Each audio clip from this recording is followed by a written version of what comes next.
Isang mapagpalang araw sa inyo pong lahat. Ngayon po ay December 27, 2025, Sabado, at ngayon ay pinagdiriwang natin ang kapistahan ni Apostol San Juan, manunulat ng mabuting balita. Ang ating pong unang pagbasa at pagninilay sa araw na ito ay hinango mula sa unang sulat ni Juan, chapter 1, verses 1 to 4. Mga pinakamamahal, sumusulat kami sa inyo tungkol sa Kanya na sa simula pa'y siya na, ang salita na nagbibigay buhay.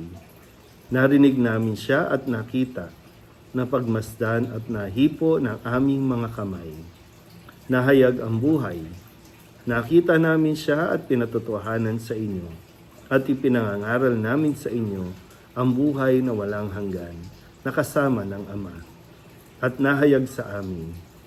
Ipinahayag nga namin sa inyo ang aming nakita at narinig, upang makasama namin kayo sa pakikiisa sa Ama at sa Kanyang Anak na si Jesucristo.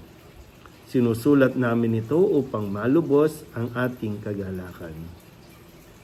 Ang salita ng Diyos. Muli po, isang mapagpalang araw sa inyo pong lahat at maligayang Pasko po sa inyong lahat. Sa ating pagdiriwang ngayon, ang kapistahan ni San Juan, ang manunulat ng mabuting balita, na according sa pag narinig niyo ang mabuting balita ayon kay San Juan. At ngayon ang kapisahan ng sumulat ng Ebanghelyo, si Apostol San Juan. At ito ay nakapaloob sa ating pinagdiriwang sa panahon ng Kapaskuhan. Kilala rin po ito sa bilang apostol na sinasabi na minamahal na apostol o the beloved John ng ating Panginoong Jesucristo. Kaya kumbaga yung kanyang first-hand experience sa ating Panginoon, ang kanya pong mga naranasan, mga nakita, narinig, yun po ang kanyang isinusulat at ipinapahayag sa atin sa araw na ito. Kaya nga sa kanya mismong sinusulat, ito ang kanyang ibinabahagi sa atin.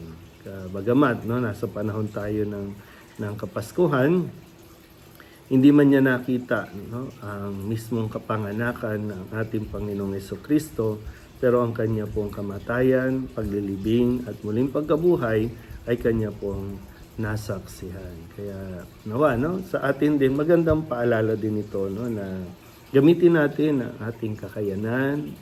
Ngayon, meron tayong mga social media, internet.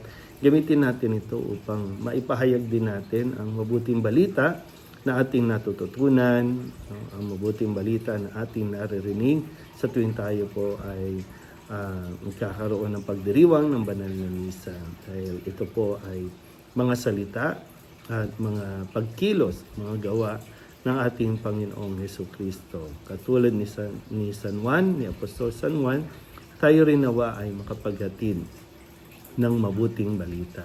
Hindi ng mga kasinungalingan, ng tinatawag nga natin sa panahon ngayon ng mga fake news. At napakaraming gumagawa nito. Marami kumikita, yumayaman sa paggawa ng kasinungalingan.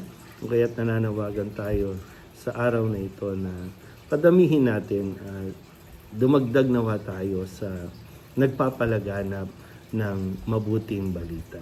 Ang mabuting balita at si Kristo ay iisa. Kaya sikapin natin na makinig na mabuti, ugaliin natin, lalo na ngayong bagong taon, nawa ay ugaliin din natin na magbasa ng Biblia na sa ganun ay meron tayong maibahagi. Paggamit ng ating mga social media, mas marami tayong mababahaginan at mas maraming tao makakapakinig ng mabuting balita. Kalabanin natin, harapin natin o tapatan natin, kung maaari, higitan natin ang mga kasinungalingan lumalaganap sa ating paligid. Muli po, isang mapagpalang araw sa inyo pong lahat at maligayang Pasko sa inyo lahat.